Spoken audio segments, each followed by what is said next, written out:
What's up, friends? It's your boy GP with DeOrganized Media, bringing you another awesome episode of DeOrganized Nightly, where we get your favorite Giga Brain Astronaut Scholars together to discuss the latest Bitcoin news, crypto news, world news, you name it, we got it. And Alpha hot and fresh off the presses. Tonight we have Greg Hale coming through to talk about what he is doing with his project in Bitcoin and talk with the regular chads that are usually on the panel. High frequency vibes being extended your way. Lots of bullish news and bullish news and bullish news across the board. And speaking of a board, the SIP 31 committee meeting was like not the meeting, but we got together to kind of figure out how to put together the committee, like who's going to be in the seats and how it's going to be structured, the accolades, and kind of prerequisites to getting on the board today. So that was pretty cool to experience and take part in that discussion. I am extremely bullish on SIP31.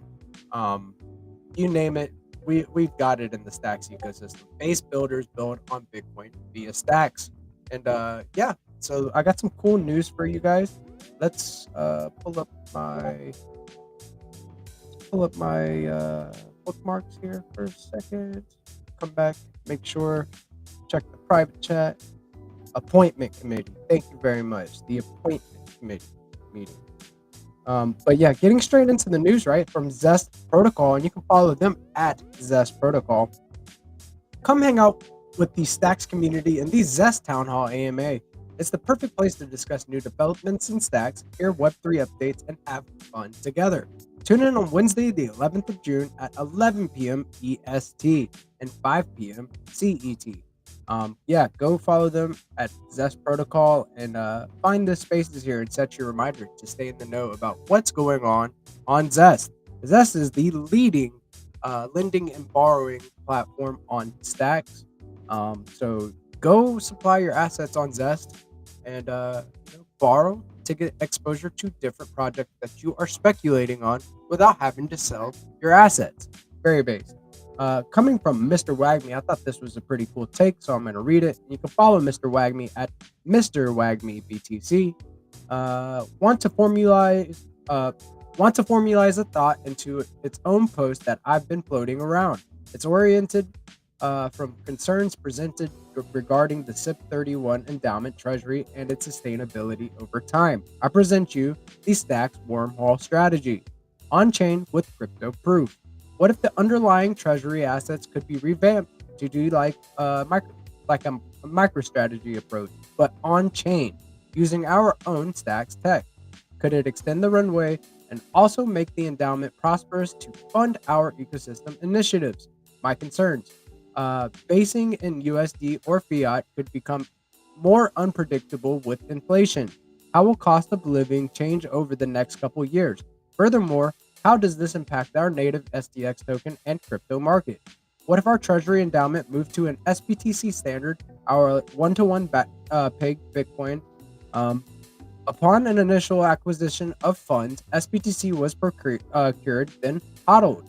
Upon the creation of the treasury endowment, the external entity, it were to also be tokenized to represent the utility and functions of this group. As I understand, they carry out the funding decisions that impact our marketing, development, and operations. With tokenization, it serves as another resource and gauge of community sentiment. Every quarter, when the Treasury Endowment needs funds for marketing, operations, etc., they borrow against the SBTC via DApps in our ecosystem and receive USDH and BTC-backed stable our BTC-backed stable by Hermetica. Definitely give Hermetica a follow. Very base chats. Big shout out to Jacob. Those funds are then made available for doing business. The endowment treasury would then also issue more debt in the form of its token to procure more SBTC for its treasury, the Stacks wormhole. If you want to read more about this, go follow Mr. Wagme. That is one of his latest posts, and read a little bit more about the Stacks wormhole theory. I thought it was pretty cool, so I added it to the notes. And now this is very important. This happened to me today. So I really wanted to get into what makes the Clarity VM, the Clarity virtual machine post conditions very, very special. And post conditions are unique to Stacks and they keep users very safe. So let's read into what happened to GP today. Today, I learned just why the Clarity virtual machines post conditions are crucial for keeping users and builders safe in the Stacks ecosystem. Today, I tried to bridge some USDC into the Stacks ecosystem using my MetaMask wallet. Little did I know it was compromised. A thread. Yes, I was compromised today. When I tried to bridge the USDC, a different transaction was pulled up instead of an actual bridge TX, leading to a bad actor draining my wallet.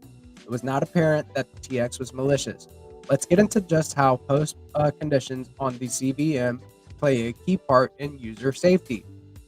Post conditions are built in Clarity VM. Post conditions are a native language feature. Developers or users must declare what assets a smart contract can transfer. Any action outside those boundaries will fail.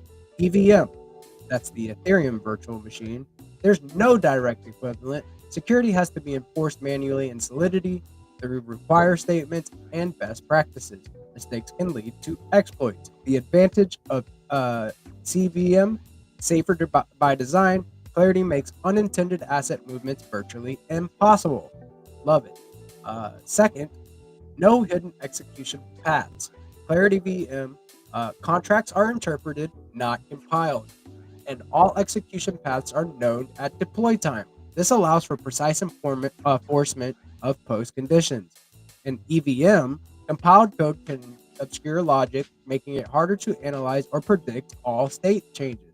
The advantage: deterministic and auditable, easier to verify what a contract will do. It is human legible. Um, asset specific. Number three, asset specific safety controls. This is big. Clarity VM. Post conditions can be scoped by asset and action, e.g., transfer less than 10 SDX or no more than 10 SDX to address.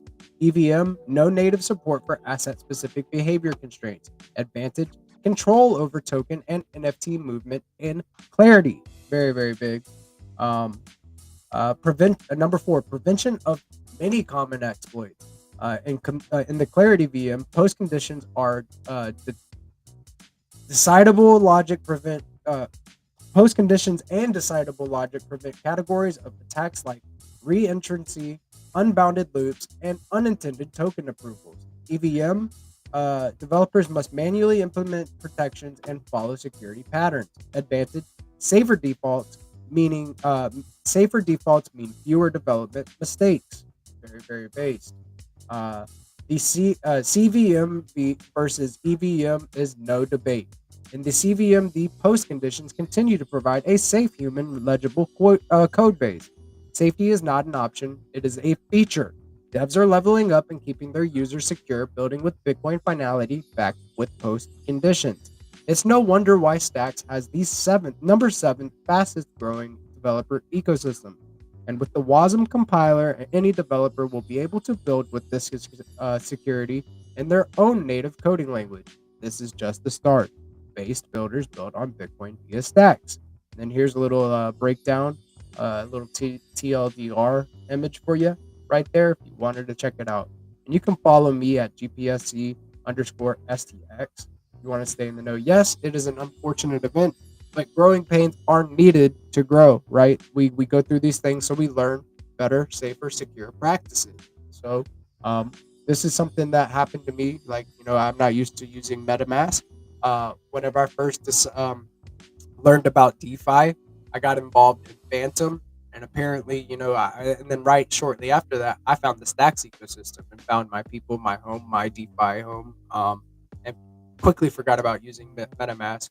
And apparently, while I wasn't paying attention to anything ETH or related or EVM compatible, there was a multi-chain hack with a yield farm that I was participating in. So did not see that happen, and then transferred the USDC to my wallet, planning on bridging, and then long story short, the funds got drained. So definitely very based that we have these post conditions. These post conditions are unique to Stacks.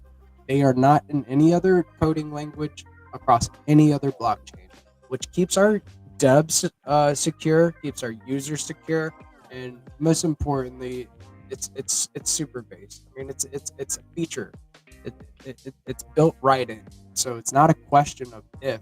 It's there for you, and it's to keep us safe, guys. We have it really, really good in the Stacks ecosystem. But moving on from that, and I made this cool graphic. I hope you like it. It's a Stacks CVM post conditions, and I put like a Tesseract type of deal behind it. So, anyways, moving on from Alex Miller, and you can follow him at Alex L. Miller. He is the CEO of Hero Systems. SIP31 fans just posted a big update revamping how the Treasury Committee is set up. 9 members, 8 from the community, plus the CIO, Chief Investment Officer. The 8 community members are all appointed to 4-year term. No one permanent. There's a SIP vote every 2 years for the community to approve nominees. And we will talk a little bit about this, I imagine, during the show with the guys. I don't want to get too much into like reading the rest of that, but big shout out to Alex. I love how he's getting involved on the core level of the community and having these discussions. Coming from the main Stacks handle, and you can follow that at Stacks. If Satoshi Nakamoto would see 500 million in BTC being made productive based on his share CPU power with Bitcoin principle, he would be proud of Stacks. And as you can see here from the Bitcoin forums here, to be completely separate network and separate blockchain, yet share CPU power with Bitcoin. Sorry, I cannot talk today. Um, Moving on, Jacqueline Melanik posted this with Base Munib talking about stacks in front of shares on Talking Tokens, which is a podcast. Why Bitcoin needs L2s, the evolution of BTC Fire, and what the next wave of Bitcoin adoption can look like. So this is a 48-minute video. I will go ahead and like and share this. It'll be the last post on my personal account. Go to GPSC_STX to give that a listen. Coming from Hive Mind, and you can follow Hive Mind at Hive Mind Cap. With the new roadmap, DeFi strategy, and proposal in place, we believe Protocol Stacks, maybe Protocol Stacks, is positioned for its next phase of growth. The SIP 31.1 proposal reflects a serious long-term commitment to builders, users, and the SDX asset. And this is how the lasting ecosystems are built. Very, very based. I think they may have came up and talked in the SIP AMA today. I was not able to do that. I was in Art on Stacks. I am the co-host over there along with Reese and 300, and we do Art on Stacks every Tuesday at 3 p.m. If you want to tune in and hear different interviews from artists across the Bitcoin ecosystem. And again, from the Stacks handle here, Stacks is leading on BTC5, but there's so much more innovation happening for Bitcoin. Here's two: BTC plus AI BTC dev, and don't forget Satoshi AI for sure. I'm a Satoshi AI ambassador. They are building a terminal. Stay in the know by following me, and I will keep you in the know. Prompt to DAO, Bitflow Keepers, etc. Digital identity, BNS.BTC, BNS1, Zero Authority, DAO, etc. We have a lot of base building going on in the Stacks ecosystem, and many ways to earn within the ecosystem. So you should give it a check. You should check it out. Dual stacking, where native BTC yields BTC rewards, as well as if you own stacks, and then also lock those up with your BTC, you maximize your yield, and that is coming. So stay in the know. Follow DeOrganized BTC, and we'll do it. We'll do just that. We'll keep you in the know. Coming from the Hermetica camp, and you can follow them at Hermetica5. Happy Rune June. The Bitcoin Bank distributes yield natively on runes. Rotate profits from meme positions into a stable, yielding dollar. Very, very based here for Rune June. Coming from Zest Protocol again, another Zest weekly recap is here. Let's dive into the numbers. I'll quickly scan over some of these. SBTC deposits up 4.88%. STX supply continues, or STSDX BTC supply continues to grow. More in the Stacks ecosystem. Seek up to 10% yield in SBTC, and those rewards are claimable daily. Let's see. USDH loans plus 5.87% up. AEUSDC loan up 7.03%. Stable borrowing activity has been growing nonstop for a while now. Want 13.03% on your stable coins. That's what AEUSDC is yield on Zest right now. Very, very based. STX loans are up as well, up 6.53%. And that's a wrap for another Zesty week. Definitely give Zest Protocol a follow. Jump into the Zest Discord and take part in the activity schedule for June. I am the Zest CM over there. We have a lot of fun activities going on, including daily rumbles and weekly challenges, you name it, we got it, including Find to Earn Fridays bi-weekly, where we play Find to Earn for prizes. So plenty of incentives to jump in there and have some fun with us and connect with the base community. Coming from the Stacking DAO camp, and you can follow them at Stacking DAO. If it wasn't clear before, it is now. Just use Stacking DAO. And big shout out to my twin 3 Hana, the artist. You can follow him at 3 Hana, the artist.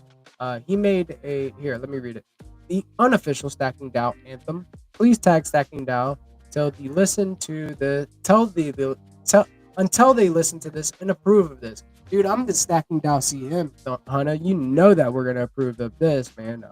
Big shout out to this. Yeah, I think I did a banger. Sure, You're gonna love this. I'll be cashing now. This year so lit. I'll step my position anytime that I want. Go give it a listen. It is very based, and I love the Stacking DAO anthem. Big shout out to my brother. Getting into the main news, and I'll just cover a couple of these good ones here. The amount of Ethereum staked has reached a new all-time high. Update: the SEC has delayed its decision for Hedera ETF. Bullish crypto funds received a record of 7.05 billion in May, signaling rising institutional demand for digital assets as a hedge in unstable markets. Very based. Michael Saylor says bear markets are over, could reach 500,000 to 1 million for price as far as Bitcoin goes. SEC has asked Solana ETF issuers to submit amends to S1 forms within a week, putting them on track for July. XAI, this is a good one. XAI has partnered with Polymarket to combine prediction markets with Xdata and Grok analysis. That's pretty cool. Former Binance CEO CZ is now ranked the 24th on Forbes base CZ. Binance worked with the US DOJ and Taiwanese authorities to shut down Incognito Market, a dark web drug ring tied to over 100 million in sales. Wow, busting the drug mules, the hitman, and all that stuff. It rings a bell. Arthur Hayes says if Japan's central bank delays QT and resumes quantitative easing in June, risk assets like Bitcoin could surge. And I cannot talk today at all. I'm so sorry. A has increased their BTC long position. It's some bullish stuff going on. Okay, here's a good one. BNB Chain launches Builder Bunker, NYC's first Web3 AI community hub designed as a hands-on launchpad for committed builders rather than a typical co-working space. Go ahead, BNB. I see you. Yeah, Ripple. Yeah. All right, so this one's a bullish one right here. 60% of Fortune 500 companies have adopted blockchain initiatives, according to a new Coinbase survey. More and more people are like hodling Bitcoin from institutions, scientific groups, universities, states, nation states, countries, you name it. They're hodling on staying strong. Do not sell your Bitcoin to nation states and companies like BlackRock. Just don't have paper hands. Do well by yourself. Eric and Donald Trump Jr. backed American Bitcoin quietly accumulates 215 BTC worth 23 million since April launch ahead of public merger. Now this is a very good one. Coming from the main Hex Trust account, and you can follow that at Hex_Trust. Institutional BTC5 took a big step forward. Hex Trust now supports SIP10, the token standard on stacks, giving institutional secure, compliant access to Bitcoin yield by enabling them to store, manage, and deploy Bitcoin-backed assets, including SBTC, through our regulated infrastructure. Read the full announcement here. Maybe we'll take a look at it. Missed our BTC 5 webinar with Stacks? Catch the recording as we unpack Bitcoin's evolving financial utility. Maybe we'll go check that out as well with the guys. And I think that might be close to one of the last ones I have for the night. And my bookmarks just, went back to, Narnia. Let's see. I think there was one more, guys. Sorry. Give me just a second here. GP's been up since 4 a.m. Connecticut. It's in the. That's right. I knew I didn't want to miss this one. Connecticut bans the state from accepting, holding, or investing in Bitcoin. Also tightens rules on money transmitters. It's why the name of the episode, Connecticut Sucks, question mark. But anyways, moving on, bringing the guys on. I want to bring this screen off and then bring the guys on so we can get to talking about what's going on, what's up and down with the guys. We have our beloved Peace Love Music in the house. We have legend of all stacks legends, Jack Switch. We've got Greg Hale in the house. Got to talk a little bit with him. And we have Bass Dev Rosar. What's up, fellas? How are we doing? Happy Tuesday. What's up? What's up? Yeah, man. I want to go on record as saying Connecticut has sucked for a long time. This is just adding to the suck for Connecticut. I have to trust your assessment because I mean you're from that part of the world. Sucks. So I just don't know. Connecticut sucks. Well, I mean the whole banning Bitcoin thing is kind of out of hand. But with that in mind, There is a restaurant in Mystic, Connecticut called the Steak Loft that is the one redeeming quality. well, I don't know. I'll reserve judgment. We'll see how they go on this Bitcoin thing. Speaking of Bitcoin, really excited to have Mr. Greg Hale here. And I don't want to spoil an introduction, but Greg, why don't you go ahead and tell the audience who you are, what you do, and what. Let's talk about what I'm so excited about, which is this Bitcoin Ordinals project. Please. Yeah. Very cool. First of all, thanks a lot for having me on. My name's Greg Hale. I'm primarily a filmmaker, storyteller, transmedia creator, I suppose. Basically, just any way I can figure out to tell stories in whatever platform. I've been doing it for pretty much my whole adult life. Unless you're a really big horror fan or really into transmedia advertising, probably the only thing that you've heard of that I've done was a horror film called The Blair Witch Project. So I produced that with some guys that I went to film school with, including Ed Sanchez, who's still my business partner after, almost 30 years. And our latest project, one of the projects that we're working on right now, is an Ordinals-based interactive storytelling game called Battle for Hada. That's part of a big. Can I interject for just a minute? I'm sorry. So you helped produce the Blair Witch Project? Wasn't that filmed in? Where was that filmed? We're in Maryland. In Maryland, near Germantown. That's crazy, man. That's so wild. Sorry to interject, but that's awesome. No. And what's so cool about it is a lot of people might I remember when Blair Witch came out. Yeah, I was still young, and the internet was still young, and the Blair Witch Project had a web page associated with it, which was unheard of at the time. I don't think anyone had done that before. So when we get into what you're doing here with Ordinals, and it really makes sense. I like where your head stays at. It's very relatable in terms of tie-ins and kind of being ahead of the curve and doing things before other people think to do them. So that's really cool, man. And guys, if I know we have a lot of young guys in this space, if you've never seen the Blair Witch Project, look, I know everyone Netflix and chills now. I went to the show with a girl on a date. Great date movie. So call up your prospect, and just watch it. You'll have a great time. Yeah, dude.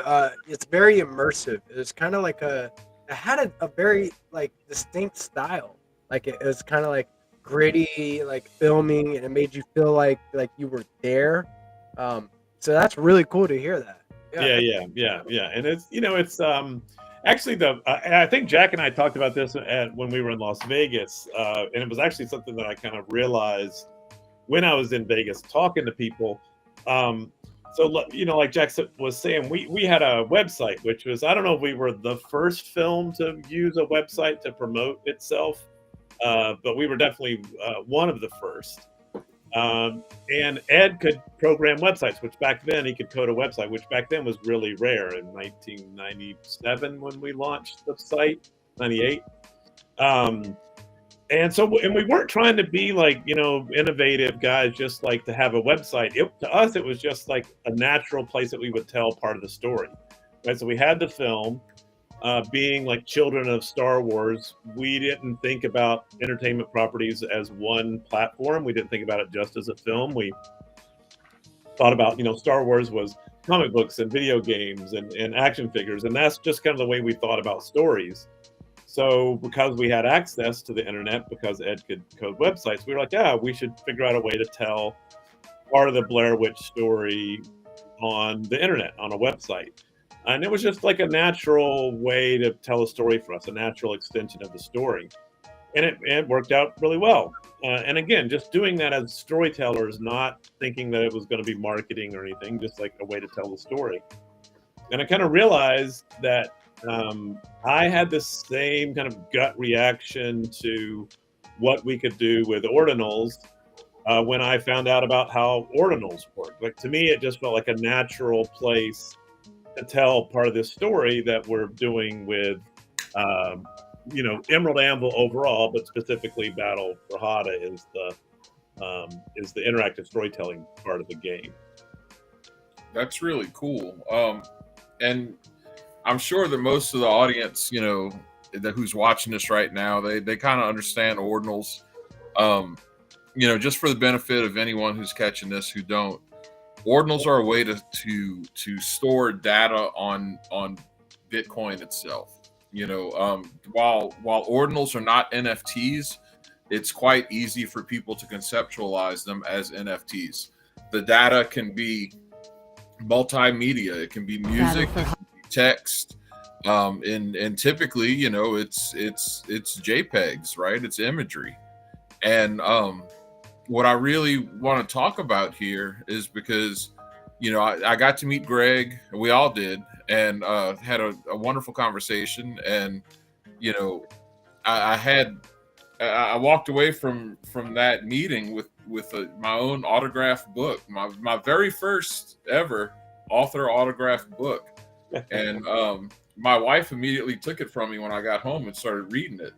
So tell us about how the ordinals and the book and the story and how all this works together, because that's really where the magic's at. Because much like, you know, we could see with something like Blair Witch Project and how you decided to tell that story and this evolution of it, I think that's really the most fascinating thing here. Yeah, cool. Yeah, and first of all, I am technically completely stupid, so don't ask me any technology questions or expect me to understand how any of this works. I really just kind of look at it as the way we can connect a story to it. So the overall franchise, the overall story universe is called Emerald Anvil. It is revolves around a dangerous fairy world called Hada, and we're exploring this universe, story world, in 4 platforms. We've got a novel, Jack was talking about, Battle for Journey to Hada. We have a physical board game called Glim. We have a podcast called Black Velvet Fairies. It's out on basically every platform that you could listen to podcasts on. And the 4th platform is Battle for Hada, which is the ordinals-based game.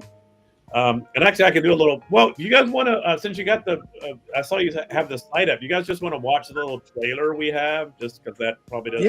Yeah. I'll pull it right back up, and then we can listen into it as well. Here. Battle for Hada, an interactive storytelling game set in a dangerous fairy realm. Players defend humanity or fight to destroy it. 36 kingdoms to choose from. Thousands of game pieces representing land, cities, and epic portals. Fantastical landscapes, powerful attributes, thousands of ways of producing Glim, the mysterious energy that fuels the fairies' magic. Join now to control military, political, and cultural decisions, and create stories that become part of Emerald Anvil's canon universe. Visit emeraldanvil.com/battle to get in the game. Let's go, man. That's immersive. I love it. I think that is really interesting, and yeah, man, I'm excited. That's really cool. Like, kind of Yeah. getting to hear your backstory a little bit, and like how you like when you said Blair Witch Project, it rang a bell, and I was like, that was immersive. Like, you felt like you were there. Like, this is gonna be really cool. Yeah. I mean, the project started because I had a kid who was really into fairies. They loved Tinkerbell. And so I kind of created a fairy character for them to interact with. I would do stuff like, bury stuff in the backyard for them to find. So it was just kind of like a natural development of an idea that started with, a kid's version of a fairy, and then something that connects to me as an adult fan of fantasy. Like, what would be a fairy-based world that I would be into? Just kind of started playing around with the idea, but always centered on there being like this direct physical connection between Earth and this fairy world. And Ed and I threw around ideas for years, and then finally a few years ago, Ed was like, "Look, let's just treat this like a real project, like something that I actually want to do." We built a little deck. We made a bunch of art. We got our partners, Mark Ordesky and Jane Fleming, involved. Mark is one of the executive producers of Lord of the Rings, so definitely bring some fantasy cred to the project. And instead of going to Hollywood and trying to sell the concept as a movie or a TV show or whatever, we raise a little bit of money and we're doing all this ourselves, because what we want to do is like really control the IP, control the storytelling. And what we're doing with Battle for Hada, like in a super nutshell, is you've got this fairy world, and half of the fairies are against humans and half of the fairies are for humans. And in the game, we're going to take the map of the world, and you're going to be able to buy a piece of it. And depending on like which kingdom you pick, it's going to build out the map of the world, and that's going to set up all sorts of story elements that we're going to allow the holders to be involved with, and completely shape like where we go with the next novel. And if we do another board game or future iterations with ordinals, it'll all be interactive storytelling with the holders is the idea. I like the idea of like the holders being able to shape the story. That's very interesting. Yeah, and he brought up some really cool points. Like the person you kind of transcend gaming in a way that, again, you've beat the market to this. You're transcending gaming in that you're allowing the participant to have actual ownership in the game. Like it creates an entirely different experience from everyone, from the holder to the everyone else who's a holder, to the future telling of the story. And I mean, when you look at it, the other thing that's really got me excited about this is that, guys, like, you've been in these trenches for a long time. We've seen ordinals start just a couple years ago, really, and now you're seeing what really, in reality, if you cut back all the layers, is like a big step towards mainstream adoption. You've heard us talk about things like this before in the past, where digital art, digital ownership, all of these things, what they actually mean in reality. And this kind of takes it out to abstract and brings it into real life here. It's very cool. Yeah, and the production quality on the video is off the charts. This was not made by some crypto degens. You can tell this is very well done. And it's very bullish for the space in general. And when we talked, we kind of bonded over Star Wars, because Star Wars was a big part of my childhood as well. And one of the things that sucked about that as an adult is you had all of these Star Wars toys and stuff that you played with and got broken and all these things when you were a kid. and you know, you don't really now they're worth way more than they were back then. Like I don't even want to think about what like some of my toys would be worth now had I kept them in a box and not been able to use them. Yeah, that's the key. But you're owning this game, and it's yours forever. This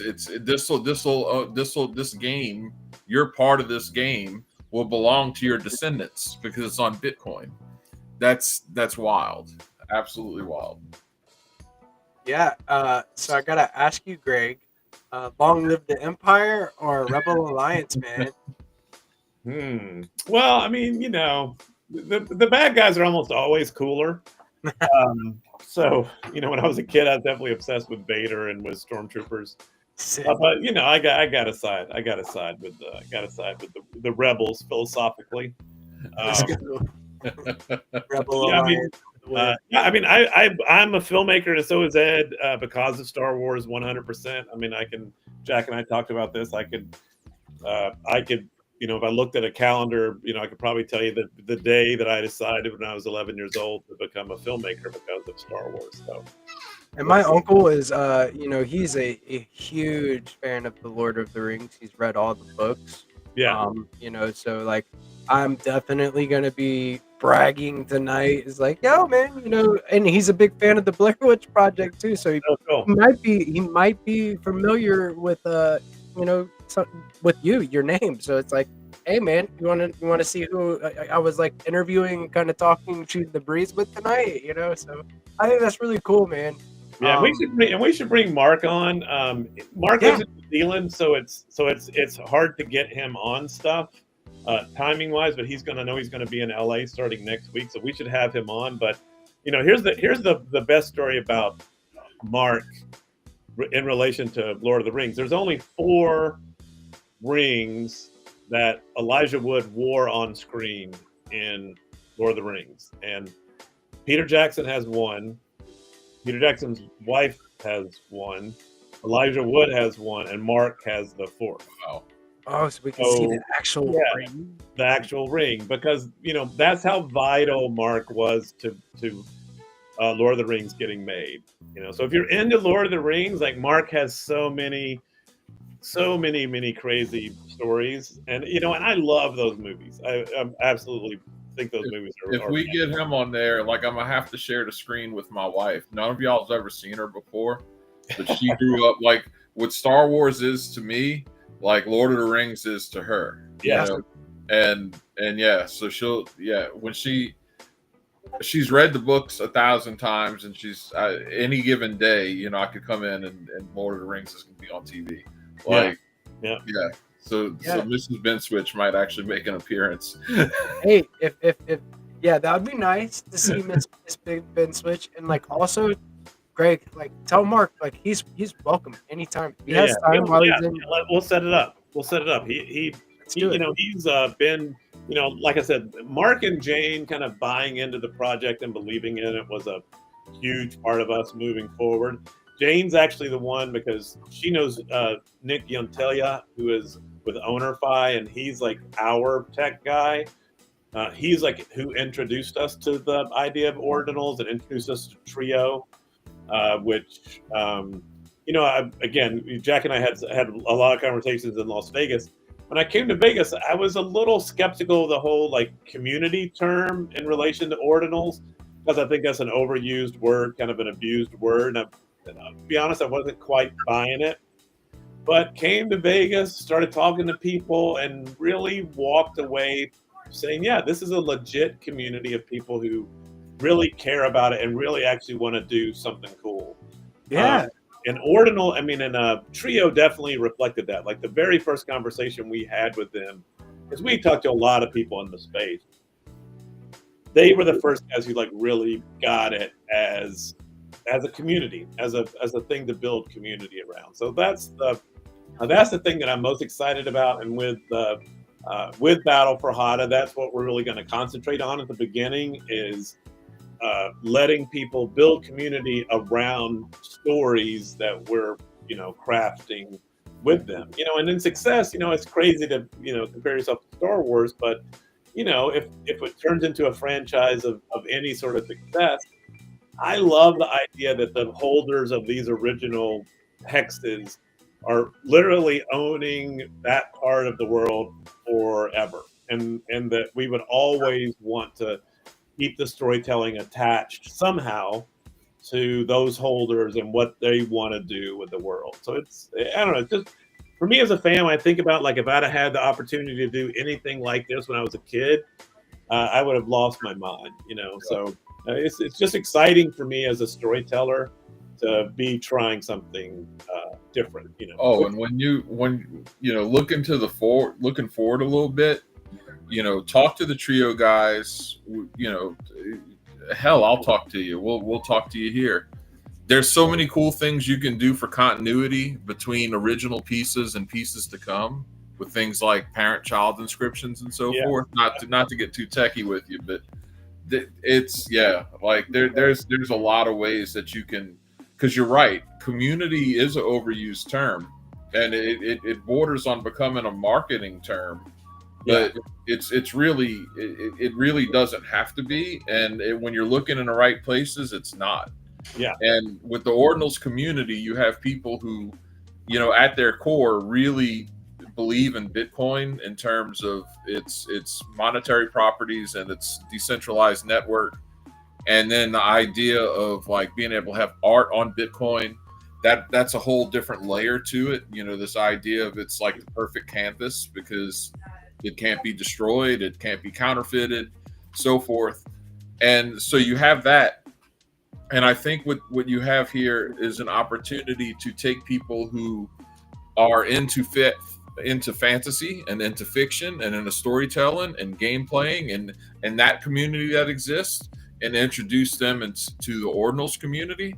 And it's like, I don't know, it's going to be a symbiosis, right? It's going to create this whole new thing. And at the end of the day, again, like when you just looking from the 25,000 foot view, this is a massive step towards mainstream adoption, and that's a thing that everybody in this community is very excited about, because the reason that we all exist here is because we see something and we see the potential, and to have a pioneer like push that forward and push that vision forward so other people can see it is massive. Yeah, so have you guys figured out like a platform that you're going to launch on? Yeah, is it going to be on Trio? Yeah, definitely. This is a full partnership with Trio. They're developing, helping develop like the technical side of what we're doing, which is so what we have is hexes, like pieces of a map that are 3D and are going to be completely unique. Each one of them is going to be completely unique. But then working with Trio, we're going to turn that into like a trading card. So there'll be a trading card with all this interactivity on the trading card in terms of like information and data that we'll be able to pull out of the card and use in different places. I know that like Discord, like being able to use your Ordinal to log into a Discord channel that's only for people that own that dominion, so you can communicate with people who own other pieces of the same dominion as you. It's going to be a big part of the storytelling, but yeah, I mean, like I said, man, like technically, I don't know anything. No, you explain that perfectly fine. Go ahead, Rosar. Oh, I said that's interesting that you're working with Trio. I didn't know that. I'm literally in the process of trying to convince Trio to use like Blaze and Stacks instead of ICP. Oh, that's sick. I didn't know it. So little alpha there from Rosar coming in, like, hey, I'm in the middle of, doing some stuff with Trio and stuff, like, right? Okay. Yeah, I mean, there's only a handful of ways you can do this sort of advanced, like, GameFi compatible functionality on Bitcoin. There's like ICP, like the Odin Fund sort of infrastructure, and then there's Blaze. I don't think there's really anything else yet. So. Blaze, baby. Winner of the Biddle Battle. Rosar is a very based and talented dev from the ecosystem. So maybe you might just see like, hey, like maybe you guys are working together in the future. Who knows? Yeah.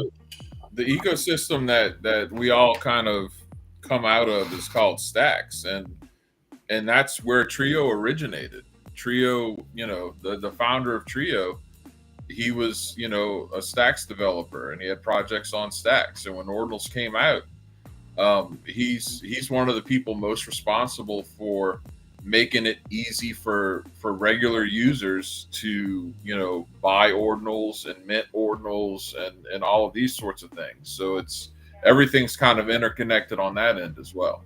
But yeah, no, this is awesome, man. So when can the community start looking towards and forward to this mint? I mean, hopefully sometime this month, but we have not fixed a date. There's still some tech stuff that we're figuring out, and also just like community building. I mean, we kind of like have only really just started getting involved. I feel like the momentum's really good. I feel really good about it. So, but again, I'm not the tech or the logistics guy, but hopefully this month. That would be awesome for me. Right on. I think that that's exciting to hear. You have like a certain kind of like idea of a timeline. You have the premise of what you want to do with it, and you got the guys that can build the technology behind it for you. All you have to do is like use your creative mind to make it interesting and immersive, right? So that's like it sounds like a perfect like a trifecta. You got the talent that is like the mind behind the story and the world building, and then you have like the platform to launch on, as well as the people that can build the tech for the game, behind you, and that's gonna be fun. That's gonna be fun. We need more fun, immersive activities like that. Yeah, 100%. And again, like when you see something like this happen, it's a shadow of what's to come, because there's still so much more to develop. There's so many directions that this can run in, and you're Giga Peppy just laid it out the right way. You have a tech side of things, you have a funding side of things, you have a content side of things, you have a community building side of things. All of these things work in concert. I don't know anything about Hollywood, but I'm sure that everyone's got their job, on any kind of production as well, right? And all of these things have to work in concert to make the product. And you guys are cooking on all fronts, and that's what's really cool. Yeah, I'm definitely in. I can't wait. I'm gonna be hitting that mint button. I'm ready to go. Well, you gotta.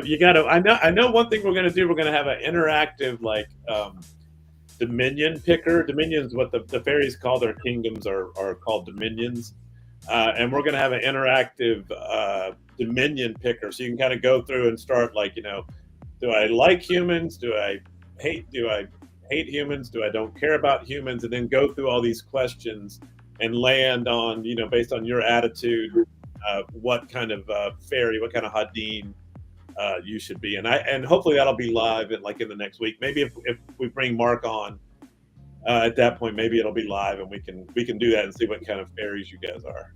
Oh, that'd be cool. That'd be so cool. Yeah, I want to figure it out.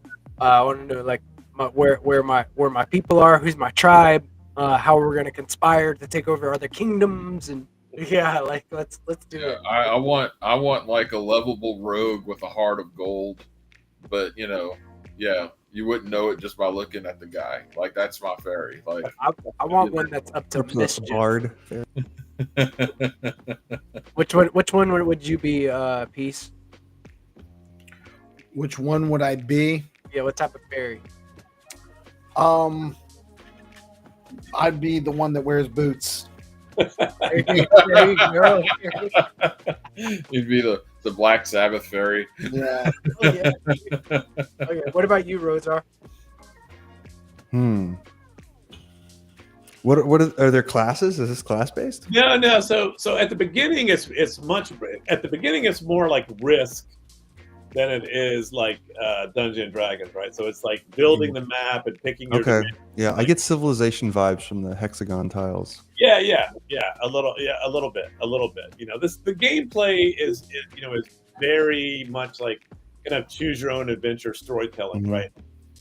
We don't really have the money to be like a video game yet. I'd love to Okay. build to that, but right now it's just like more like Risk with interactive storytelling connected to it. I like Risk. Yeah. I'm gonna take Asia. No, we gotta take Australia first. Well, sometimes the more simple the gameplay, the more adaptable it is to more players too. You know, Yeah, it has broader appeal if it's simpler design. yeah. I've been waiting for this because I've been a console gamer my whole life, but I happened to spawn a couple of boys who like really took to not just consoles, but they took to like Magic the Gathering. Oh, that's cool. Right. I didn't know. And they really enjoyed playing that. And I never, I that's played a another lot one of- of those a things lot that of I Magic wish the I would have Gathering. bought a whole lot of them when I was a teenager and just held on to, right? Yeah. But that type of gaming is super immersive, super enjoyable. It creates its own cults. And that is a term that the more you're in this space, the more you're going to hear the term cult used in not a negative sense at all. Just the idea that you have a group of people who are highly passionate about what you've built. And When you're talking Magic the Gathering, you're talking Rosar's language because Yeah, like, I mean, have I ever mentioned charisma to any of you guys? charisma. yeah, that's true. You want to explain a little bit of like the concept behind charisma and like what your vision was for like DeFi and like Oh, I mean, it started as a little project called BitGear, which is like sort of Ethereum loot. I mean, basically, like imagine like Dungeons and Dragons, like axes, daggers, swords, bows, arrows, amulets, all that stuff as like NFTs. And then it just sort of snowballed. I was like, well, can I equip these to people? And I built like a DAO to like kind of enforce the game rules, and one thing after another. It's just this whole ecosystem now. But yeah, I mean, started as a game, started as like, can we implement on-chain D&D? That was the vision. Awesome. Yeah. Yeah. I mean, Dungeons and Dragons I was a huge Dungeons and Dragons geek. If we could get this to be any sort of like that kind of level of nitty gritty, like you're saying with that, with the Emerald Anvil universe, I'd be psyched. Oh, you can, and Yeah. I can tell you exactly how. Like, there's so much you can do here to make this, even more immersive and give people more control over, their destiny in the game. Right? No, you're onto something huge here, man. This is very exciting. yeah, and then you're on the right platform to kind of like get the word out there and like make these connections with other people that might be interested in building with you as well. Yeah. Like, Yeah. So like it's awesome to really connect with you. It's been very entertaining to kind of like see who I'm talking to, and like I was distracted while I was in Vegas. I was running around with the camera. Rosar was DJing, and like I was distracted, so like we didn't really have a chance to kind of connect a whole lot. And then whenever I was around you, I was sitting on the beanbag chair, kind of cooling off.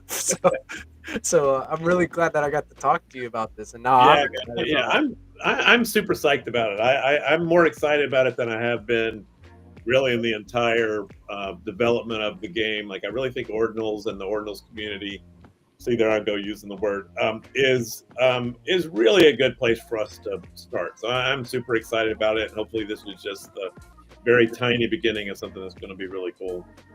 Right on, man. Right on. Fellas, we are around that hour mark. So, I wanted to, just go around the room and just kind of like any final thoughts, any final frequencies, additions to the conversation, shameless shows, you name it, you got it. And I'm gonna give the floor to Greg first. Greg, what's on your mind? Well, I mean, Battle for Hada right now. Yeah, dude. Is kind of like my jam. I mean, Ed and I are always like juggling a bunch of projects. That's just kind of the way it is when you're a speculative creator, I suppose. But yeah, man, I'm really excited about Battle for Hada. Really excited about the board game is going to be shipping here shortly. and just really excited to like dig into people that like so many innovative, really thoughtful people who are thinking outside of the box.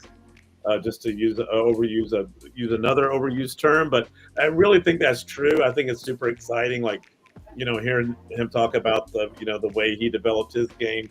I just think there's just so much cool stuff that we can do with this. So just every time I have a conversation with people who know about ordinals, I get more excited about the possibilities. So I'm glad that you're getting orange pilled and getting within the Bitcoin ecosystem and getting to kind of share your passion with us. And you're in the right place at the right time, being a trailblazer. So cool. Well, I hope so, man. Thank you. yeah, absolutely. Rosar, I wanted to shoot to you next. Any like final thoughts, shameless shills, final frequencies that you want to put out to the ethos? What's on your mind? No, just cool to see other D&D nerds get into building cool stuff. I love this stuff, so I'm here for it. I agree, Definitely man. use it.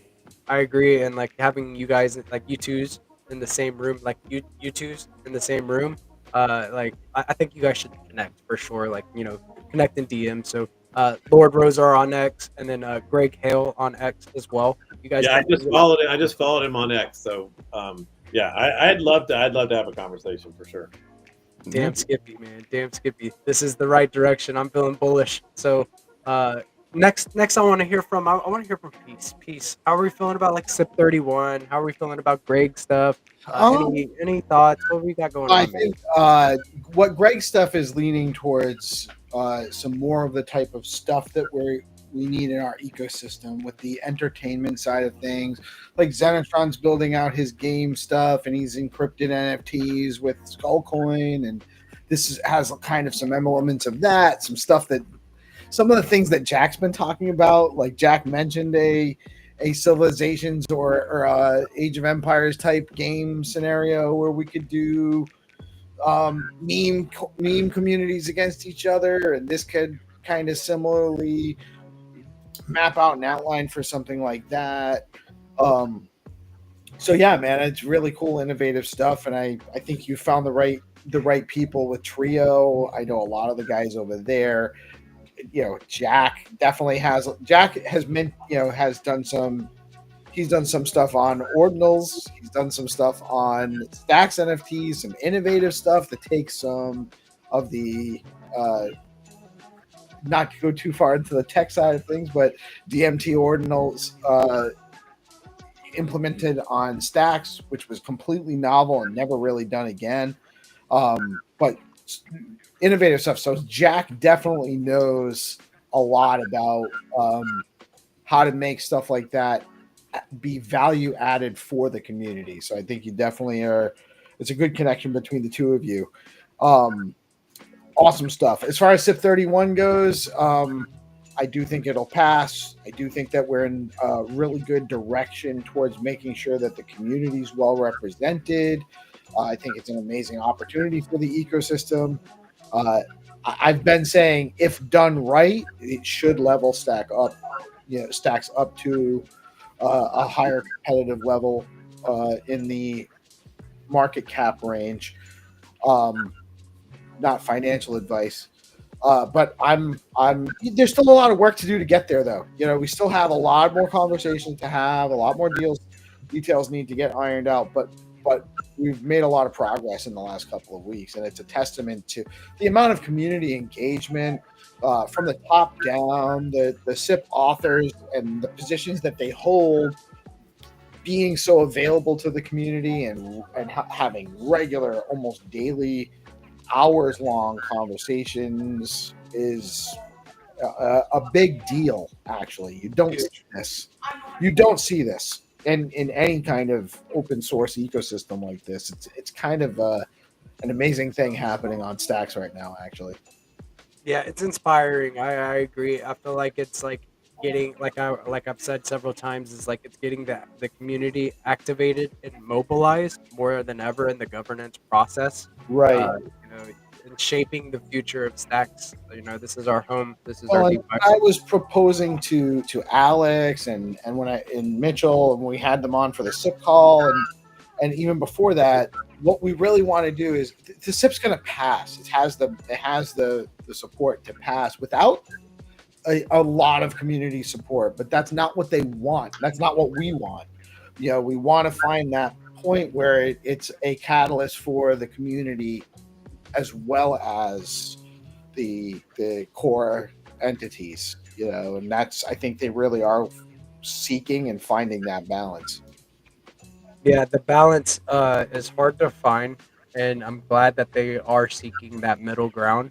I felt like there was a bit of a disconnect and then it wasn't on purpose. It wasn't like, like between the core entities and the community for a little while. And now to see that they are so involved in every aspect of, the community building on the ground floor, onboarding, and seeing the good work that everybody's been doing, and actually listening and implementing strategies to or finding solutions to problems is fantastic. I feel like this endowment is going to be rocket fuel for our ecosystem, and we're going to see a lot of awesome base building going on. Um, Jack, the legend of all Stacks legends. I'm gonna finish with you, man. Like, any final thoughts? Shameless shills, closing frequencies. What's going on, man? Well, first of all, follow Greg, follow Battle for Hada. Second of all, read the room. Okay, take a step back, take a look at the big picture, where you're at, and where you're at is at the doorway to mass adoption. So where SIP 31 falls into that is this empowers the community in a way that we've never been empowered before. This adds the much needed fuel to the ecosystem that we need to get in the top 10 where we should be. Okay. And then on to Battle for Hada. Let's break this down a little bit. So why do you buy ordinals? I buy ordinals for a couple different reasons. One, I might like the art, right? I might like the community. And then there's always the speculative buys, okay? And I don't know, like sometimes the speculation works in tandem with the other two reasons. But so if you're sitting here looking at something like this new concept for an ordinal called Battle for Hada, and you're like, well, I don't really like gaming. I'm not really a reader. I'm kind of a nonfiction guy, if anything.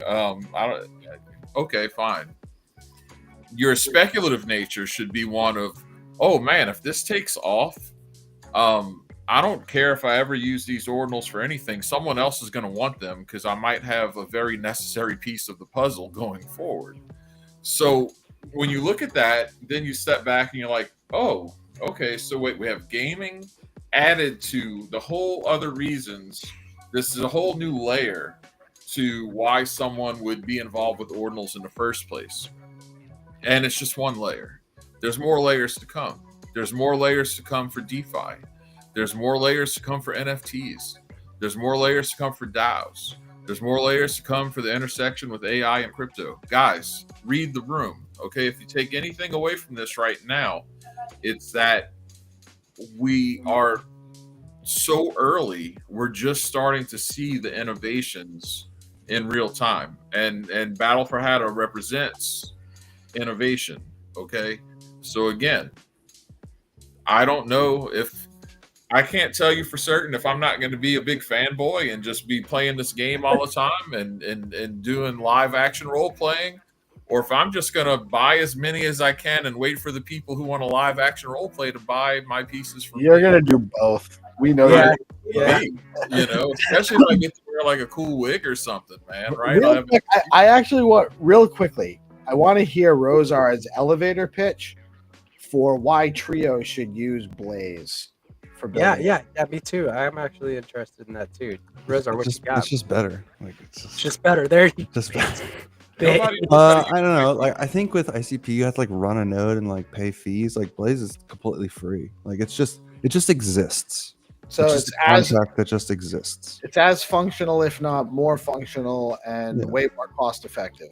Yeah, and you can you basically like define how you want things to work. You know, it's just a contract that allows you to prevent like double spending. But ultimately, you build your own backend. Like for meme roulette, we're creating these transactions and then processing them at the end of every round. For like limit orders, we're creating them and then executing when conditions are met. But at the end of the day, like they can implement it however they want. All they need to do is it's just signing transactions. You're just like using Xverse wallet and signing transactions. There's no fees associated with it. Like if they want to add their own SBTC fees on top of it, that's fine. Or they could just make it free and it's just like part of it. And maybe there's a subscription that's, off Web 2 style. But yeah, it's like very, very open to however they want to implement it. It's very flexible. It's extremely easy to use. It's just like one contract to, you're just creating hashes and verifying signers. Who are you talking to over there? Who am I talking to? Yeah, like you said you were talking to them about. Who are you talking to specifically? Oh, I was talking to, let me get his handle here. I'll have to look it up. Wait, it's on Telegram. Opening Telegram. It's on the telly. Open a Telegram. Keegan. Keegan. Yes. I met him a couple of times in Vegas. Actually, a really cool dude. Mm-hmm. Yeah. So, yeah. Keegan, I know you watch the show, man. Come on. You guys got to get on Blaze. Let's go. You already know what it is. we have a good squad and a very well-rounded, talented squad at that. So, guys, thank you so much, and Rosar, thank you for doing your elevator pitch as well, dude. I like these roulette, what you're doing with Blaze. So, fellas, I hope that you have a very, very blessed rest of your night. And Greg, I look forward to talking with you some more and possibly meeting Mark as well. Yeah. We'll come on with Mark for sure. Awesome, man. You guys have a great one. Later. Appreciate it. No problem. Hey guys, thank you, Greg. Good night, everybody.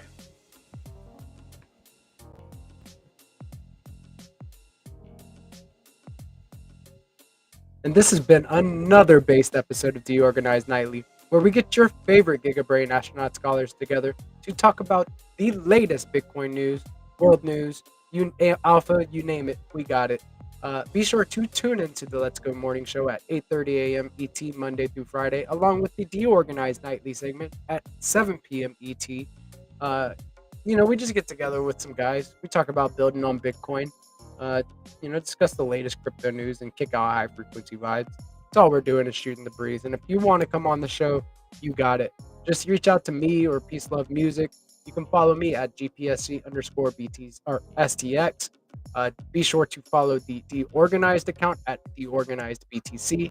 Go set up your profile on DeOrganized.media. That is DeOrganized.media. And stay in the know. Go visit the show schedule and never miss a space or podcast from the Stacks and broader Bitcoin ecosystem again. This is what we do. We kick out high frequency vibes and we're bringing you the alpha. You guys have a very blessed rest of your night. I'll catch you on the flip side. Peace.